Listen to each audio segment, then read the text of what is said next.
Hello সকল প্রার্থীরা। তো আজকে আমরা একটি খুবই গুরুত্বপূর্ণ বিষয় নিয়ে আলোচনা করব। সেটি হলো তোমাদের যে যুবসাথী প্রকল্পের যে আমাদের মমতা দিদি যে প্রকল্পটি চালু করেছে, সেখান থেকে তোমরা কারা কারা এখানেতে আবেদন করতে পারবে এবং এখানেতে কী কী শর্ত তোমাদের লাগু হয়েছে সে সব বিষয়ে আজকে আমরা জেনে নেব। তো তোমরা এখানেতে আজকে দেখতে পাবে হচ্ছে গিয়ে তোমাদের মমতা দিদি কী কী আবেদন এর জন্য শর্ত বলেছে এবং কারা কারা টাকা পাবেন এবং কি কি কাগজ লাগবে, তার সাথে কিভাবে তোমরা আবেদন করবে এবং কবে থেকে টাকা ঢুকবে, এই পয়েন্টগুলি তোমাদের দিদি কি বলেছেন সেটি আমরা পুরোপুরি জেনে নেব। তো সবাই ভিডিওটি বেশি বেশি করে শেয়ার করে দেওয়ার চেষ্টা করবে যাতে সকলেই এটি জানতে পারে। তো চলো শুরু করি, যে তোমাদের দিদি কি বলেছে দেখে নাও। রিসেন্টলি বাজেট হয়ে গেছে, আপনারা সবটাই জানতে পেরেছেন। বাজেটের সময় আমরা 3-4টে প্রোগ্রাম অ্যানাউন্স করেছিলাম, কিন্তু কবে থেকে তারা পাবে সেটার মধ্যে একটু মানুষকে জানিয়ে দেওয়া আপনাদের মাধ্যমে, সেটার জন্যই আজকে এটা করা। বিশেষ করে যুবসাথী যে প্রোগ্রামটা আছে, যে স্কিমটা নতুন করে লঞ্চ করা হয়েছে মাধ্যমিক পাস এদের জন্য, মাধ্যমিক পাস যারা করবে 21 থেকে 40 বছর, তাদের যেমন পরিষ্কার বলা হচ্ছে যে তারা যে কোনো স্কলারশিপে পেতে পারে, সে ঐক্যশ্রী হোক, মেধাশ্রী হোক, স্মার্ট কার্ড হোক, বা শিক্ষাশ্রী হোক, বা Swami Vivekananda merit cum scholarship হোক, যতগুলো আছে সেগুলোর সাথে কোনো এফেক্ট করবে না এটা। কিন্তু অন্য কোনো স্কিমে যদি তারা টাকা না পায় তাহলে তারা 1,500 টাকা করে আগামী 5 বছর পাবে। তারপরে আবার রিভিউ হবে যতদিন তারা চাকরি না পাচ্ছে। সেইটা আমরা বলেছিলাম 15ই আগস্ট থেকে করব, কিন্তু যেহেতু 1 এপ্রিল থেকে ফাইন্যান্সিয়াল ইয়ার শুরু হয়, কাজেই এটা আমরা 1 এপ্রিল থেকে দেবো বলেই ঠিক করেছি।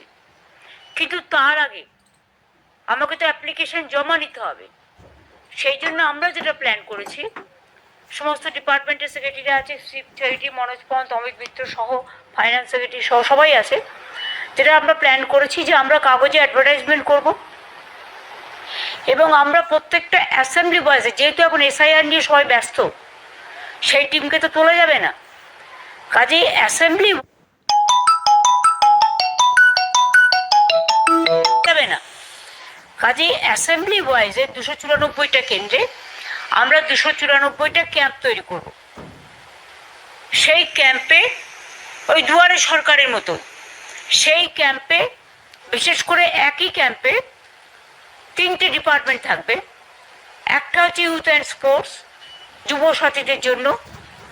2 হচ্ছে আমাদের এগ্রিকালচারের, বিশেষ করে ক্ষেত মজদুর যারা আছেন, মানে ভূমিহীন, আমরা কৃষক বন্ধুদের 2 লাখ টাকা করে দিই মরে গেলে, এবং এমনি ক্রপ ইন্স্যুরেন্স দিই আমরা বছরে 10,000 টাকা করে দিই যার 1 একরেরও বেশি জমি আছে, এবং যাদের 1 কাঠাও জমি আছে তারা 4,000 টাকা করে অলরেডি পায়।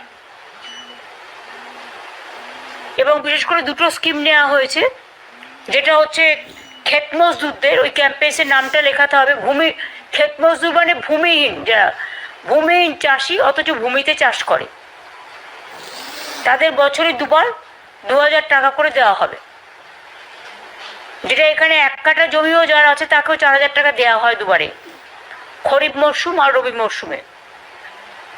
তাছাড়াও মাইনর যারা 1,500 টাকার মধ্যে বা ম্যাক্সিমাম 2,000 টাকা পর্যন্ত পে করে for irrigation water or shallow tube oil, যেটা ওরা পাওয়ার ডিপার্টমেন্টকে দিত, সেটাও ওদের ফ্রি করে দেওয়া হচ্ছে। সেইটাকে আমরা উইথড্র করছি। প্রাইভেটে যারা করে আমরা তো তার সম্বন্ধে বলছি না, কারণ তারা তাদের মধ্যে স্বাধীন বিজনেস করছে। আমরা যারা আমাদের কাছে দরখাস্ত করবে 2,000 টাকার লিমিটের মধ্যে, আমরা তাদের জন্য এগ্রিকালচারাল ডিপার্টমেন্টের লোক থাকবে, যুবসাথী যুব ডিপার্টমেন্ট থাকবে, এগ্রিকালচার ডিপার্টমেন্ট থাকবে, আর মাইনর ইরিগেশন অ্যান্ড পাওয়ার, কারণ এই টাকাটা পাওয়ার ডিপার্টমেন্ট নিত, সুতরাং পাওয়ার ডিপার্টমেন্টের যে জল তুলতে যে খরচাটা হতো, স্যালো পাম্প বা নানা রকম ব্যাপার আছে, সেই টাকাটা পাওয়ার ডিপার্টমেন্ট নেবে না। সুতরাং পাওয়ার ডিপার্টমেন্ট আর মাইনর ইরিগেশন, এই দুটো ডিপার্টমেন্ট, এই চারটে ডিপার্টমেন্টে চারজন করে থাকবেন এবং চারজন করে প্রত্যেকটা অ্যাসেম্বলি কনস্টিটিউয়েন্সিতে একটা দুয়ারে সরকার এই চারটে ডিপার্টমেন্টের জন্য একটা অ্যাসেম্বলিতে একটাই ক্যাম্প হবে। 15 থেকে 26, 15 তারিখ সকাল 10টা থেকে বিকেল 5টা অবধি, এবং 15 থেকে 26 ছুটির দিনগুলো বাদ দিয়ে সকাল 10টা থেকে 5টা অবধি এই ক্যাম্প চলবে।